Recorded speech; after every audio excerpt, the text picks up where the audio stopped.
Teu povo chega hoje para receber a tua palavra em seu coração. As tuas palavras são palavras de vida eterna. A tua palavra é poderosa quando a pessoa abre o coração, recebe ela e vive nela. Hoje tu podes fazer milagres na vida das pessoas, desde o momento que com sinceridade aceitem o poder regenerador, o poder transformador, o poder perdoador da tua palavra. Graças, Senhor, pela tua palavra e que teu Espírito Santo, o Mestre por excelência, neste momento venha e nos ajude, nos ilumine, em nome de Jesus. Amém. Meus amados, muito bom falar com vocês aqui e falar com todo o Brasil, em diferentes lugares que estão recebendo a mensagem através da televisão, num grupo pequeno, numa igreja, num auditório, num coliseu, numa escola, onde for. Eu tenho dito todos estes dias, começamos ontem, não? Tenho dito que temos vindo a receber a palavra de Deus. A palavra tem um poder extraordinário desde o momento que a pessoa aceite a palavra. Porque a palavra não é a palavra escrita, não há nenhum poder, um pouco de tinta, um símbolo juntado com outro, aí não tem poder. São João disse assim: no princípio era o verbo, a palavra, o logos, e o verbo era com Deus, e o verbo, a palavra, era Deus. Então a palavra não é o que está escrito, a palavra é o próprio Senhor Jesus Cristo.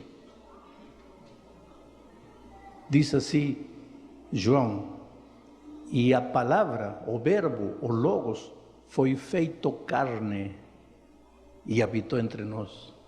Ora, se a palavra foi capaz de se tornar carne para habitar entre nós, porque essa mesma palavra não pode se tornar palavra escrita?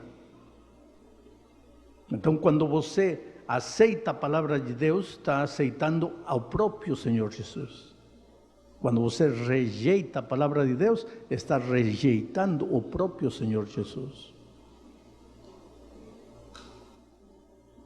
No princípio, eu sempre faço uma pergunta aos pastores, aos pregadores: qual foi o primeiro sermão que Jesus pregou? Qual foi a primeira vez que Deus falou? Porque a pregação, o sermão é Deus falando. Quando foi a primeira vez que Deus falou lá na criação?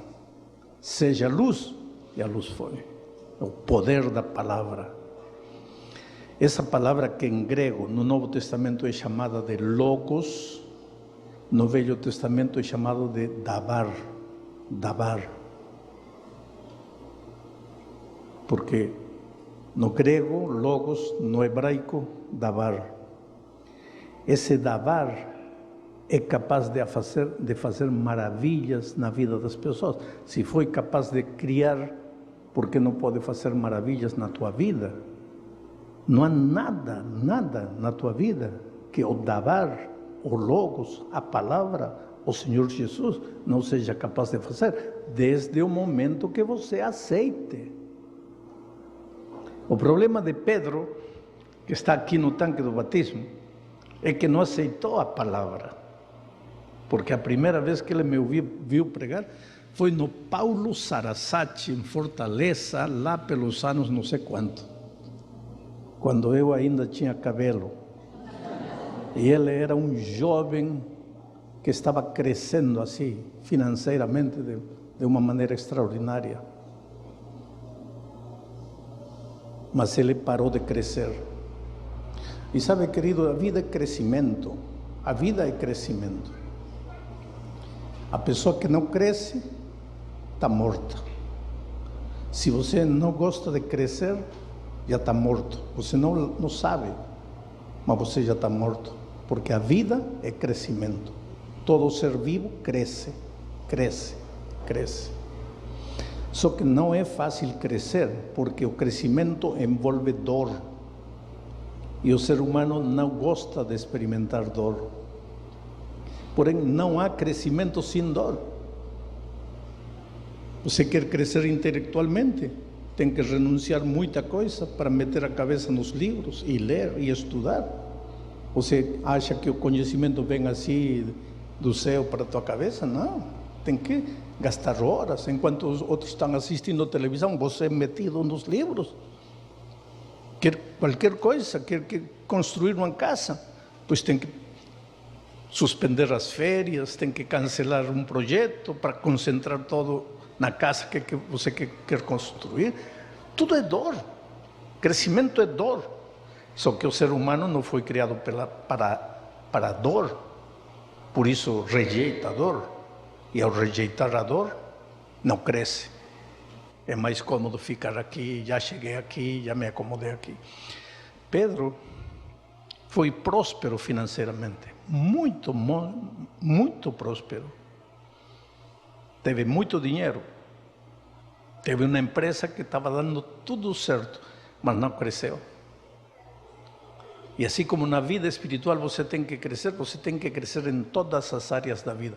O que você conseguiu até hoje está bom para hoje, já não para amanhã. Amanhã você tem que crescer. Não é porque Deus te abençoou até aqui que já está bom. Deus tem muitas maiores bênçãos para te dar, mas você tem que crescer. E para crescer tem que experimentar dor. E não tenha medo de sofrer dor, se é com a dor que você está crescendo. Ele não cresceu. Perdeu tudo, fracassou, comeu pó. Em todo esse tempo Deus falava e falava e falava. Agora tem um problema com o ser humano. Se tem dinheiro, para que Deus? Se tem um bom emprego, para que Deus? Se tem saúde, para que Deus? Você já percebeu que a gente só lembra de Deus quando perdeu tudo? Quando está com câncer? Eu tenho visto ateus converter-se na hora da dor, da morte. Eu tenho visto gente milionária converter-se quando perdeu tudo. Agora isso não importa, porque aquele que nasce em Cristo pode não ter nada, e de aí Deus te levanta e te faz crescer, porque uma coisa é lutar e trabalhar sozinho, e outra coisa é lutar e trabalhar com Deus. Pedro aprendeu com dor essa lição. Mas me admira, eu estive falando um pouquinho atrás com Pedro, me admira a confiança dele. Ele disse: pastor, neste momento eu estou vivendo de favor. As suas palavras. Mas isso não me preocupa. Hoje entrego minha vida a Deus. Hoje Deus vai estar no comando da minha vida. E desde que tomei a decisão de me batizar, já começaram a se abrir projetos. E a tua vida com Cristo vai ser outra vida. O centro de tua vida já não será mais o dinheiro, nem o trabalho, nem a empresa. Será Cristo. Vou pedir a tua filha, onde está a filha de Pedro? Filho de 9 anos, onde está o filho de Pedro? Vem cá, filho. Vem cá. Eu quero que teu filho seja o primeiro em te dar um abraço. Muito bem. Pedrinho, como se chama? Bom. Pedro também.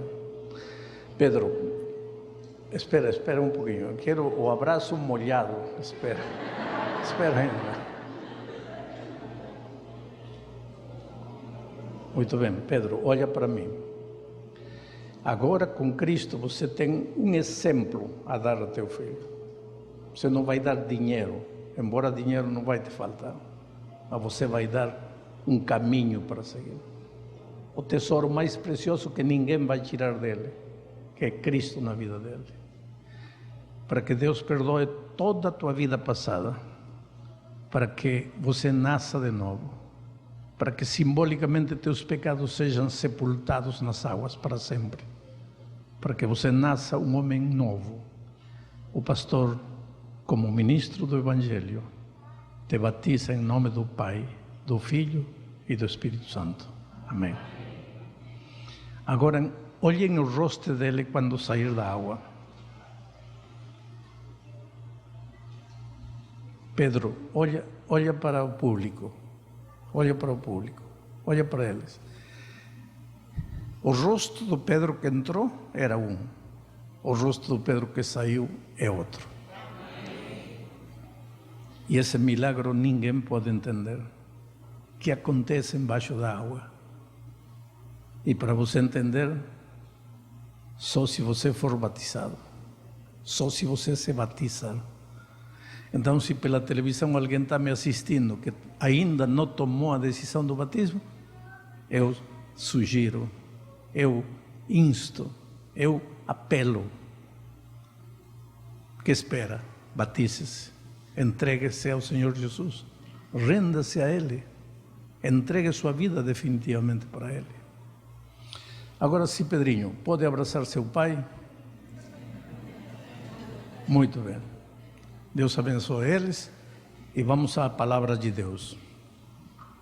Estamos estudando o livro de Malaquias. Muita gente pensa que o tema central do livro de Malaquias é o dízimo. Não tem nada a ver, queridos. O livro de Malaquias, o tema central de Malaquias não é o dízimo. O tema central de Malaquias é a adoração a Deus, a verdadeira entrega a Deus. O tema de Malaquias é a preparação de um povo para se encontrar com Jesus. Fazendo um resumo do que falei ontem à noite. Malaquias foi o último escritor do Velho Testamento. Depois de Malaquias, durante 400 anos, Deus não falou. Deus não levantou um profeta, não levantou um escritor bíblico. Deus guardou silêncio durante 4 séculos. Nenhuma palavra. O seguinte escritor bíblico é Mateus, 400 anos depois de Malaquias. Porém é interessante que Malaquias termina sua mensagem falando de um mensageiro que viria. E Mateus começa sua mensagem falando do mensageiro que chegou. E esse mensageiro não era Jesus. Esse mensageiro era João Batista, que viria pregando no espírito e no poder de Elias. Malaquias escreve seu livro para preparar o povo de Deus para a primeira vinda do Senhor Jesus Cristo. Hoje nós já não esperamos a primeira vinda de Jesus. Ele já veio e já morreu na cruz do Calvário. Hoje nós esperamos a segunda vinda de Jesus. Então, a mensagem de Malaquias, que tinha como propósito preparar a igreja de Deus para o encontro com o Messias na sua primeira vinda, vale hoje para nós, para preparar-nos para o encontro com Jesus na sua segunda vinda. O povo que Malaquias tentou preparar para a primeira vinda, quando Jesus veio, o povo não o recebeu. A minha pergunta ontem era: e nós, o povo que estamos querendo ser preparados para a segunda vinda, estaremos realmente preparados para encontrar a Jesus? Essa é a resposta que vamos responder hoje. E vamos abrir o texto em Malaquias capítulo 1, versos 6 a 8. Diz assim: Deus está falando aqui, e Deus está falando a seu povo, e quando Deus está falando ao seu povo, em realidade está falando para você. Você é a igreja de Deus, você é seu povo.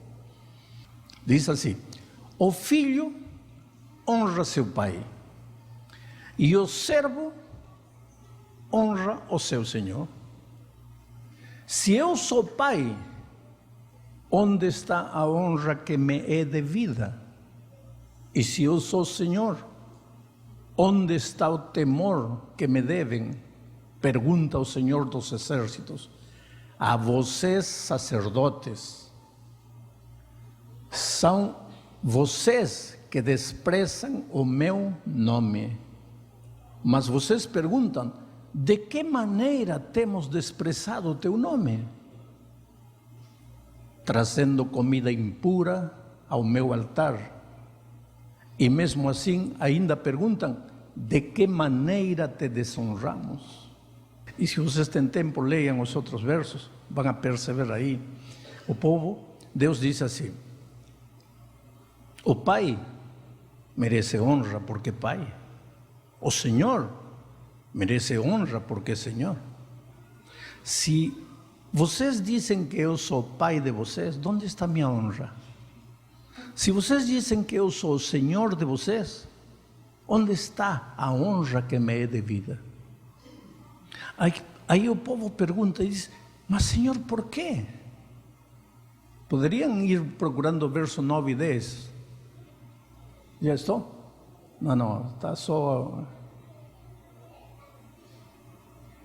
Bom, então o povo pergunta, mas Senhor, por que pergunta? Por que nos pergunta? ¿Acaso não estamos trazendo o sacrifício todos os dias? ¿Acaso não estamos cumprindo com o ritual da igreja? ¿Acaso não chegamos aqui todos os sábados? ¿Por que pergunta, onde está minha honra? ¿Acaso não estamos te honrando?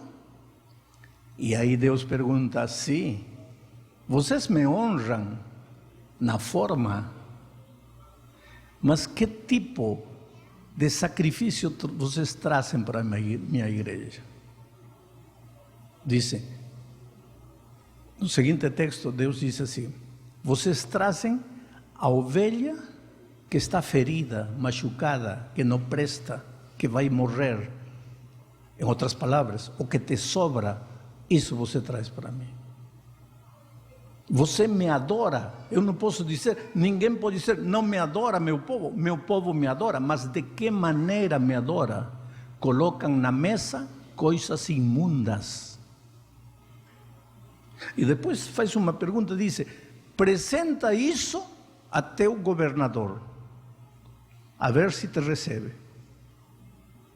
Deus pergunta, apresenta isto que você me traz, leva isso para o presidente da República, a ver se vai te receber.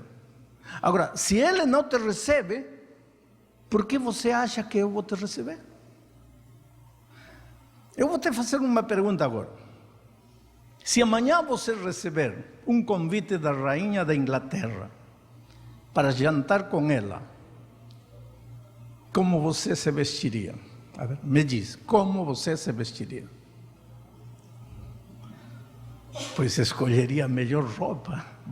Vai jantar com a rainha da Inglaterra.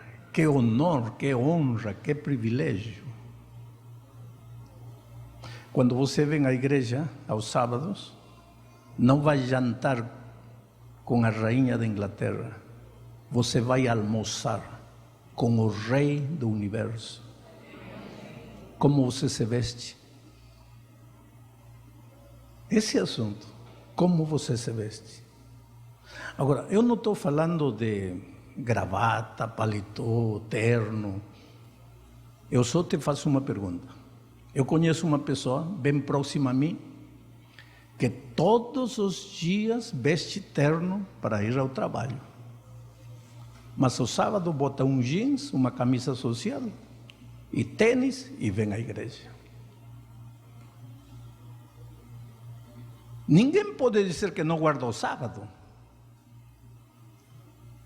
Aparentemente honra a Deus. Mas se Deus pudesse falar hoje, diria, a ver, vai vestido assim até o trabalho, a ver se vão te receber. E se eles não te recebem, por que eu te receberia? Ah, pastor, mas eu sou pobre. Eu não estou falando de quanto custa teu terno. Eu não estou falando de quanto custa tua roupa.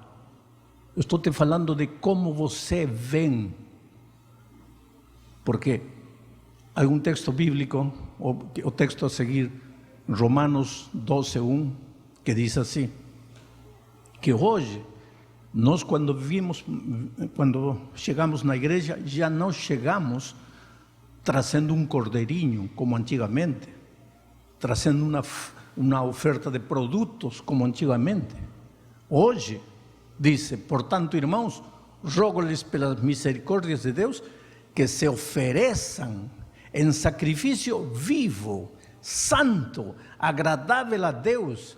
Este é o culto racional de vocês.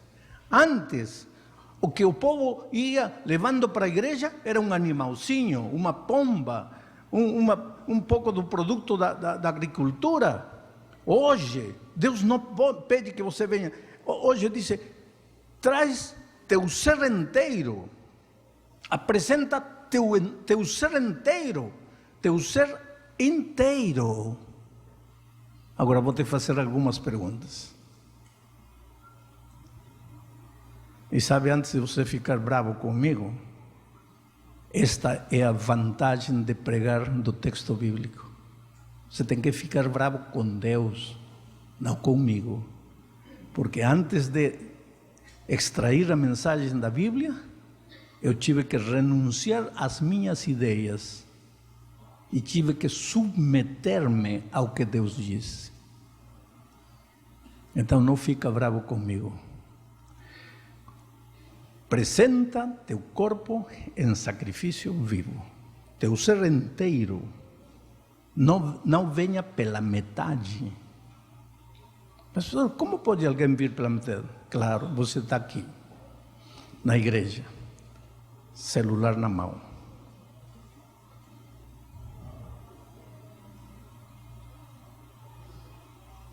Faz isso diante da rainha da Inglaterra. E se ela não aceitar, por que você acha que eu vou te aceitar? Detalhes da vida, insignificantes. Quando Deus deixa de ser o Deus soberano e passa a ser um chaveirinho que você carrega e que você vai usar no momento que você precisa. Teu carro está indo para o abismo, ai Deus meu. As coisas não estão dando certo, ai meu Deus. Perdeu o emprego, ai meu Senhor.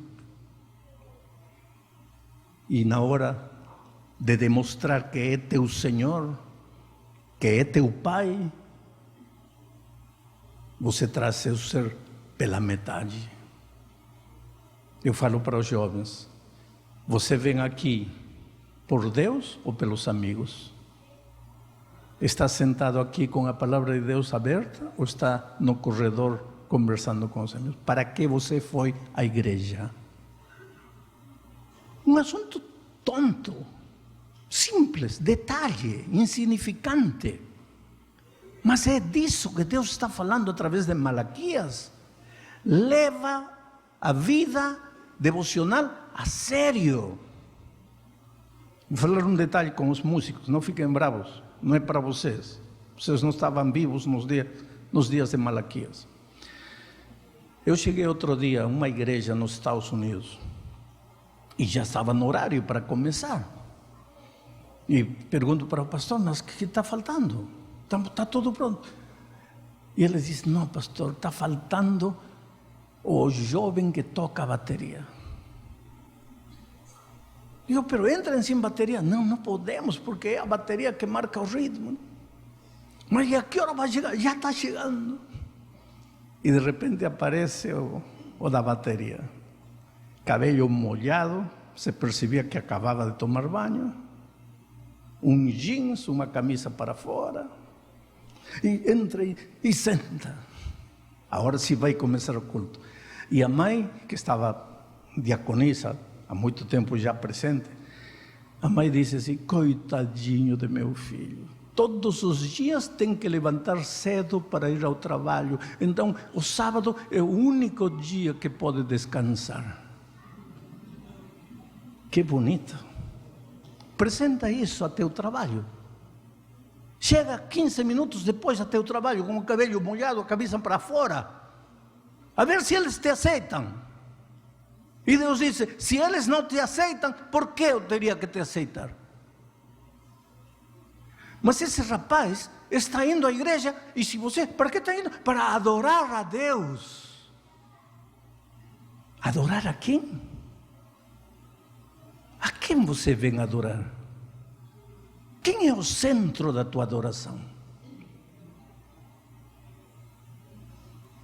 O culto tem que te gostar a ti? Ou é Deus que tem que gostar do culto? A música tem que te agradar a ti? Ou é Deus que tem que se agradar com tua música? Quem é o centro da tua adoração? Quem é o centro da tua vida? Oh, queridos, o povo de Israel, ele não pensava que estava errado. Levava suas oferendas, levava seus sacrifícios, levava tudo, achava que estava certo, mas Deus ficava com o coração doído e dizia: este povo de lábios me honra, mas seu coração está longe de mim.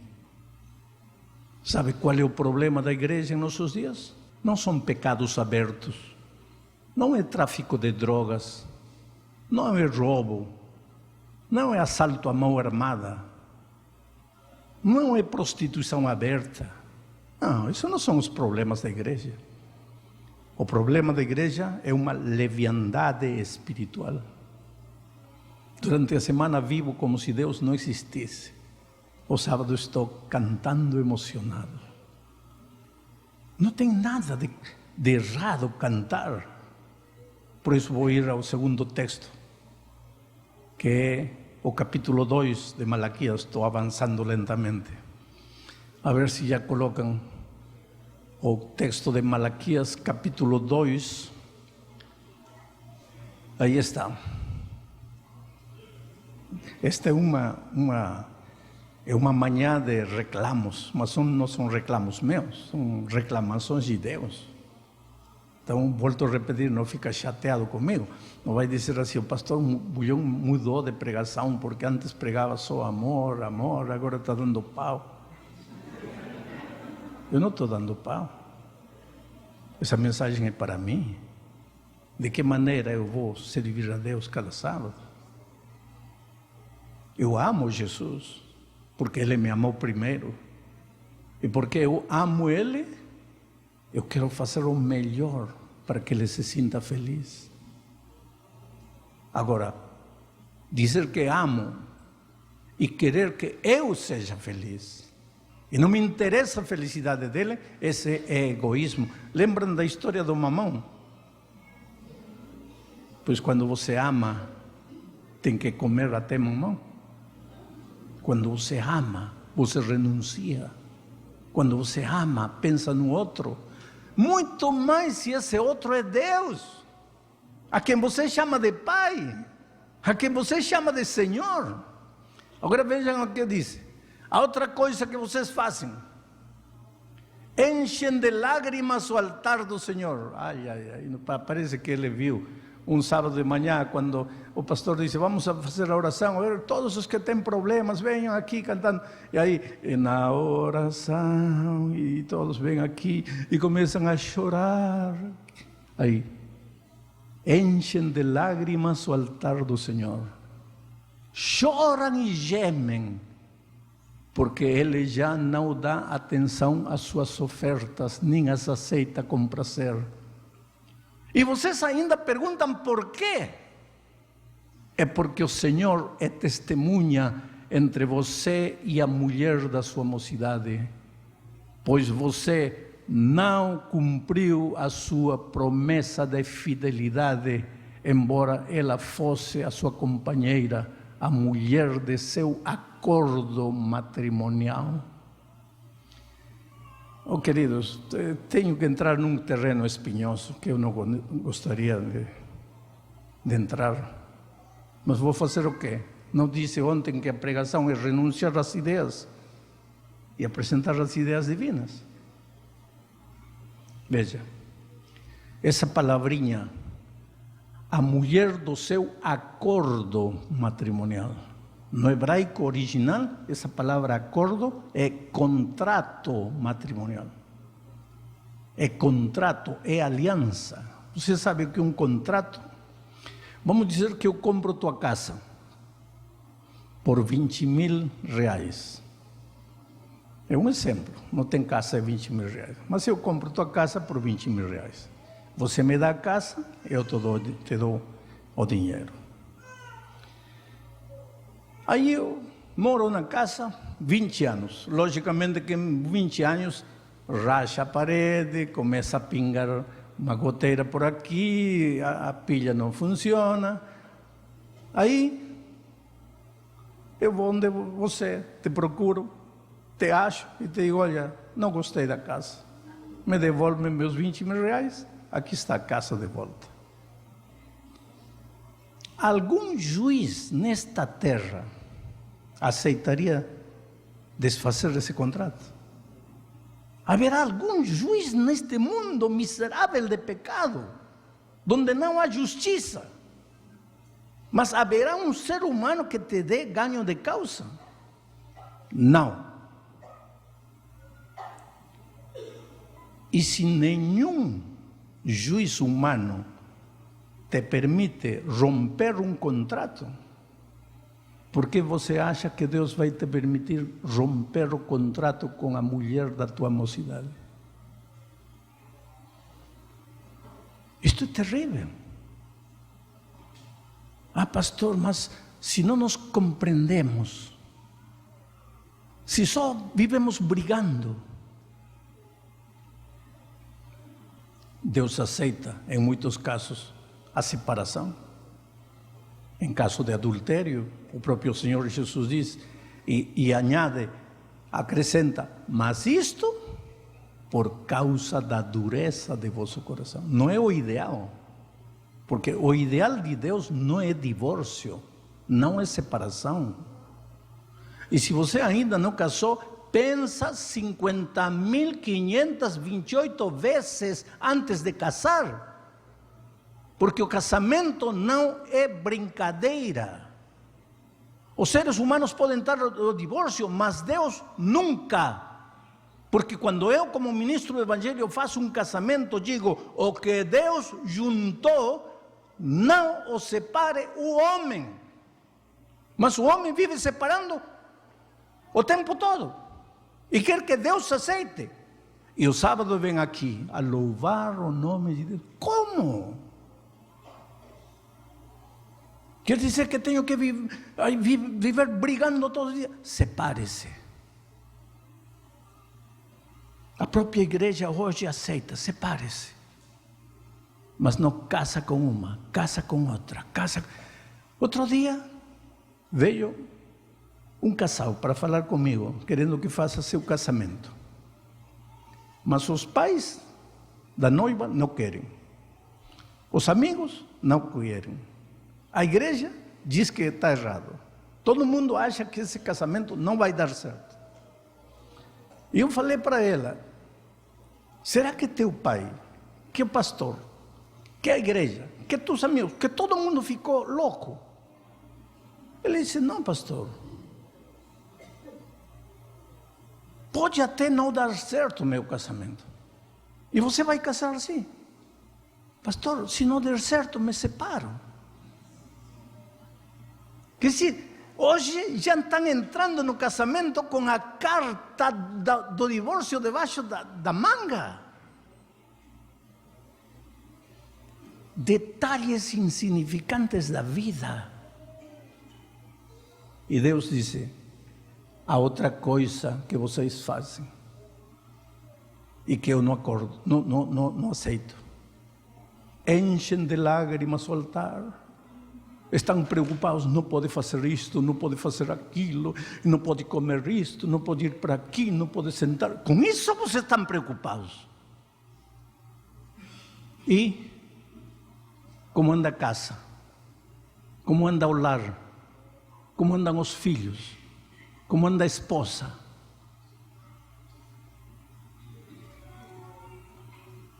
Tomara que não tenha aqui, mas tem gente que se qualifica de conservador. Eu sou conservador. E, no entanto, está batendo a esposa na casa. Tomara que aqui não haja um cristão que bata a esposa. Porque se houver, eu vou pedir ao pastor que encha o tanque, mas não de água, sino de gelo. E vou batizar ele. Mas vou deixá-lo 1 hora remolhando-la.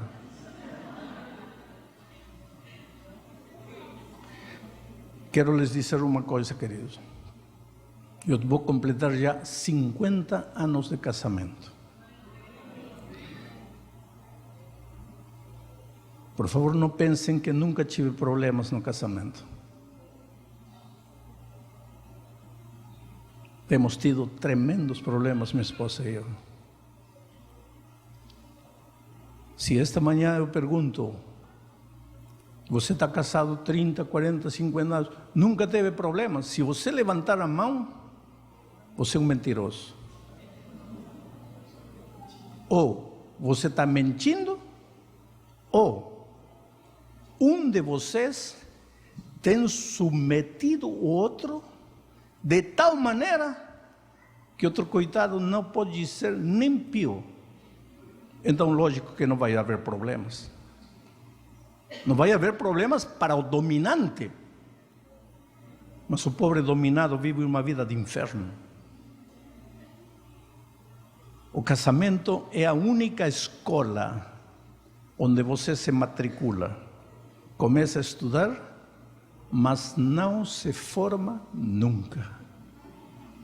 Porque é estudar, estudar, estudar, estudar. Não tem formatura. A felicidade no casamento não é um lugar onde você chega. Cheguei, sou feliz. Isso não existe. A felicidade é uma experiência maravilhosa que você vive todos os dias enquanto vai caminhando em direção da felicidade. Vou repetir.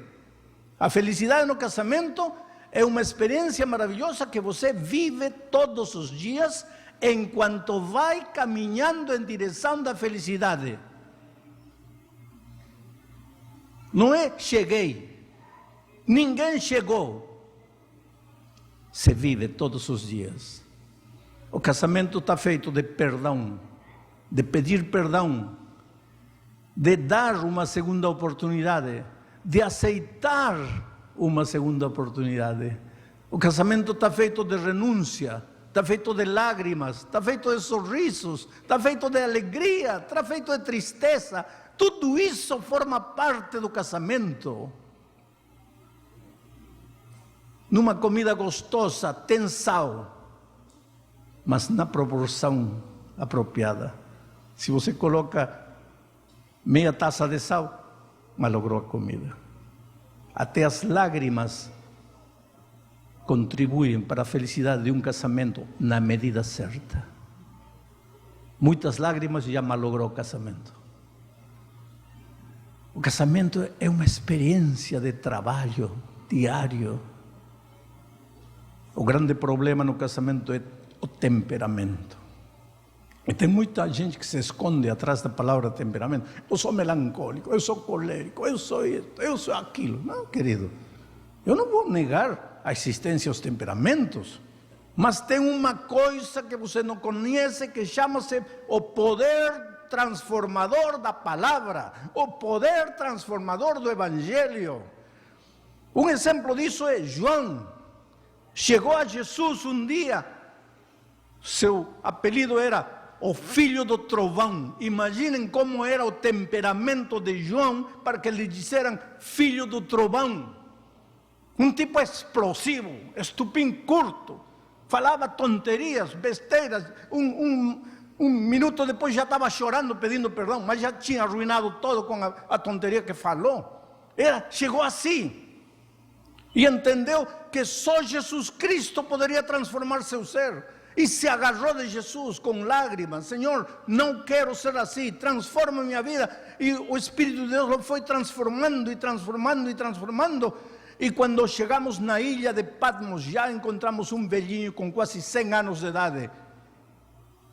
O apelido dele já não é o filho do trovão. O apelido dele agora é discípulo do amor. Em que momento este filho do trovão deixou de ser filho do trovão e tornou-se discípulo do amor. A ver, João, fala, quando foi? Que dia? Ele não vai poder dizer. Sabe por quê? Porque você nunca percebe o momento em que Deus te transforma. Porque você pode determinar o dia e a hora em que você aceitou Jesus. Isso você pode determinar.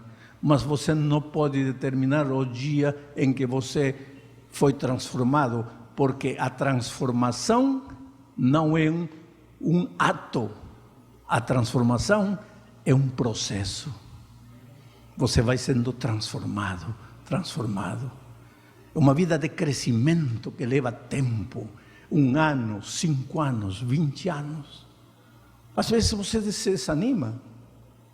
Mas o crescimento é assim. Eu, quando era garoto, queria crescer. Queria ser jogador de basquetebol. Imagina com este tamanho. Então, meu desespero era esse. Estava baixinho para ser jogador de basquete. Mas queria crescer. Então, decidi um dia ir na parede. Peguei uma regra com um lápis. Marquei.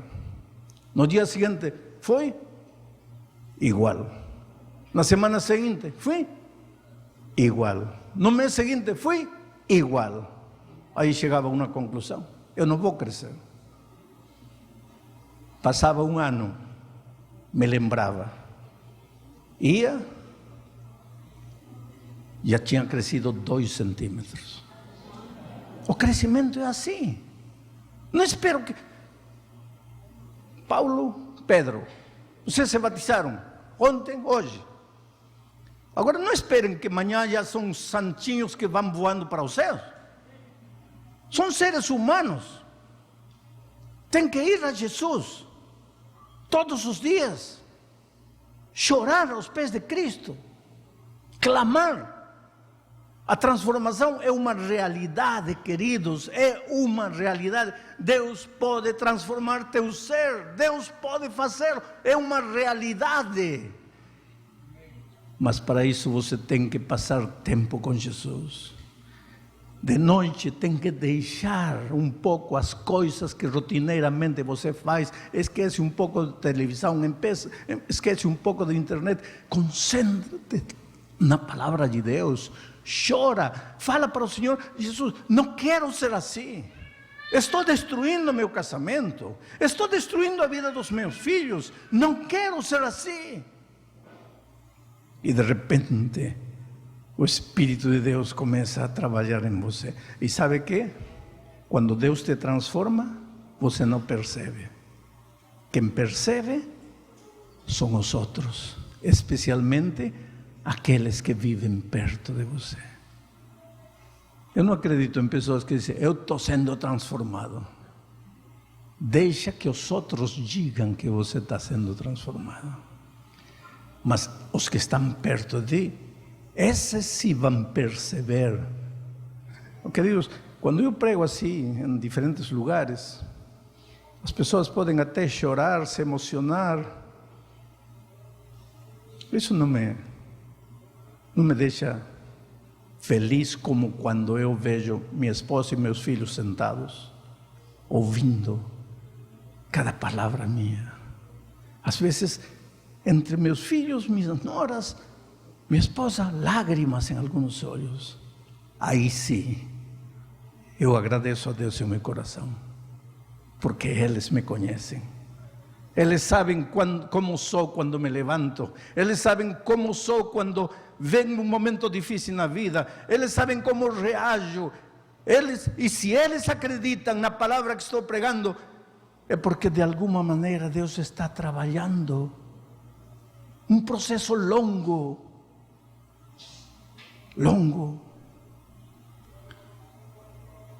Quando você vê o Corcovado no Rio de Janeiro, enorme, enorme. Mas quando você está em Copacabana e vê o Corcovado, um bonequinho pequenino de 10 centímetros. Quando você se vai aproximando e chega ao pé do Corcovado, você olha para cima e não alcança a ver a cabeça do Corcovado. O que significa isso? Quando você está longe de Jesus, você diante de Jesus parece um homem bom, completo, já alcancei. Mas o próprio Paulo disse, eu não alcancei. Se Paulo não alcançou, quem somos nós para alcançar? Mas quando você chega perto de Jesus, aí Jesus se torna um gigante e você um anãozinho. Quanto você tem que crescer? Quanto você tem que melhorar? E então quando Jesus chega a ser teu Deus, teu Senhor, aí você vem à igreja por inteiro. Aí você vem à igreja para adorar de verdade. Aí você não coloca pão imundo na mesa do Senhor.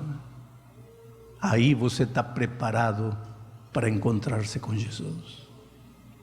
Termino a mensagem desta manhã dizendo o seguinte: o pecado separa as pessoas. Por que nos tempos de Malaquias o povo de Deus estava magoado com Deus? Quando Deus disse, eu amo vocês, eles diziam, por que dizes que nos amas? Por que estavam tristes? Porque tinham sido esparcidos pela terra. Mas não tinham sido espalhados pela terra por Deus, sino porque eles desobedeceram a voz de Jeremias, não de Malaquias, de Jeremias, que lhes disse, olha, cuidado, porque Deus chama através de um homem, chama através de outro homem, chama através de outro homem. Eles não prestaram ouvidos às palavras de Jeremias. Aí veio o inimigo, esparciu pai para lá, filho para lá, mãe para lá, todo mundo esparcido. Agora, depois de alguns anos, nos dias de Neemias, o povo de Israel volta do exílio para Jerusalém. Aí Deus levanta Malaquias. Volta, mas a vida não muda. Continuam vivendo aí, chorando no altar, levando sacrifícios, dizendo, olha, por que reclama tanto se estamos dando nosso dízimo, nossa oferenda, estamos cantando, estamos louvando, estamos emocionados, por que reclama? E Deus disse, por quê? Olha a tua vida, olha o tipo de pão que você coloca na mesa. Esse pão te agrada a ti, não me agrada a mim. Olha a maneira como você vive a vida cristã. E você diz que não é para eu ficar triste? Apresenta isso que você está apresentando para mim, para teu patrão lá, a ver se ele te aceita. E se ele não te aceitar, por que eu vou te aceitar? Agora vem Deus e diz assim, filhos, vinde a mim. Enquanto o pecado te espalha, te separa de teus sonhos, de teus ideais, de tua esposa, de teu filho, te separa da igreja. O Evangelho te junta. Se eu for levantado, a todos atrairei a mim mesmo. Jesus é o único capaz de juntar o coração de um homem e uma mulher que não se aguentam mais. Jesus é o único capaz de fazer que os filhos admirem o Pai e que o Pai seja uma influência positiva para os filhos. Jesus é o único capaz de tirar o ódio do coração, de arrancar o rancor, de tirar as mágoas, os ciúmes. Jesus é o único capaz de transformar o ser. Não o Jesus nominal. Gasta horas, passa tempo, chora aos pés de Deus. Deixa o poder de Cristo trabalhar em teu ser. Você sozinho não pode, está perdido, está fracassado. Não é a autodisciplina, não é o esforço pessoal, não é o que você faz ou não faz. Vai a Jesus como Ele é. Chora teu fracasso, chora tua derrota, chora teu formalismo. Deixa Deus ser Deus em tua vida, soberano, criador dos céus e da terra, poderoso para perdoar, poderoso para transformar. Hoje é o dia de boa nova, hoje é o dia de salvação. Vou pedir a Laura que venha para cantar. Enquanto ela estiver cantando, Se você quiser dizer em seu coração, Senhor, eu te entrego minha vida, eu quero que tu sejas o soberano, Senhor, da minha vida, o meu Pai, e quero te honrar como Pai, e te honrar como meu Senhor.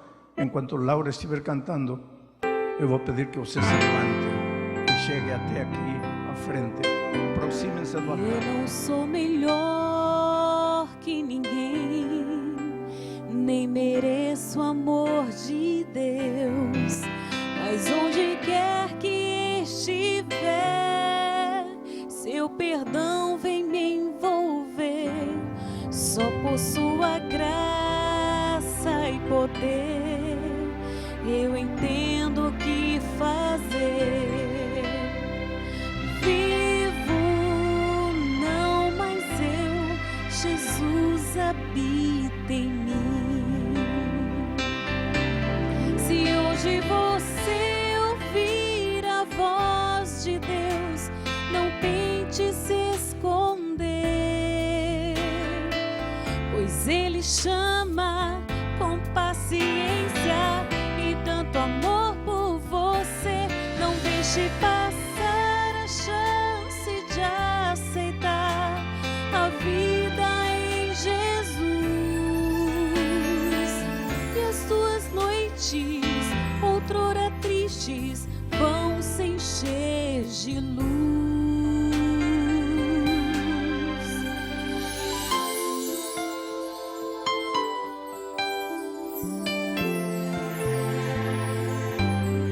Mesmo sem saber como orar, você pode encontrar a esperança e o louvor, a justiça no Senhor. Logo tudo irá passar, nosso tempo acabará. Vamos permitir que Cristo viva em nós. Se hoje você ouvir a voz de Deus, não tente se esconder, pois Ele chama com paciência e tanto amor por você. Não deixe passar a chance de aceitar a vida em Jesus.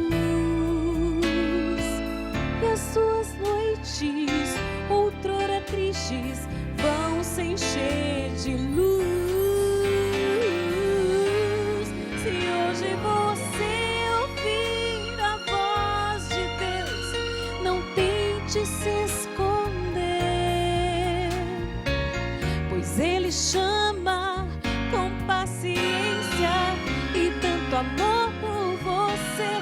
Não deixe passar a chance de aceitar a vida em Jesus,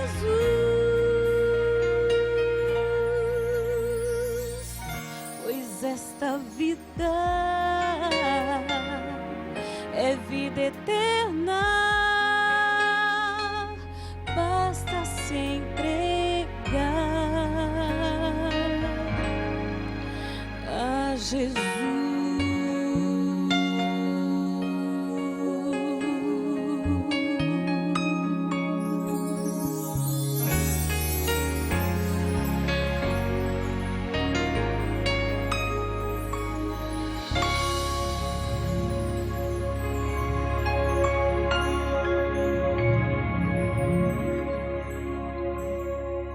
Pai amado,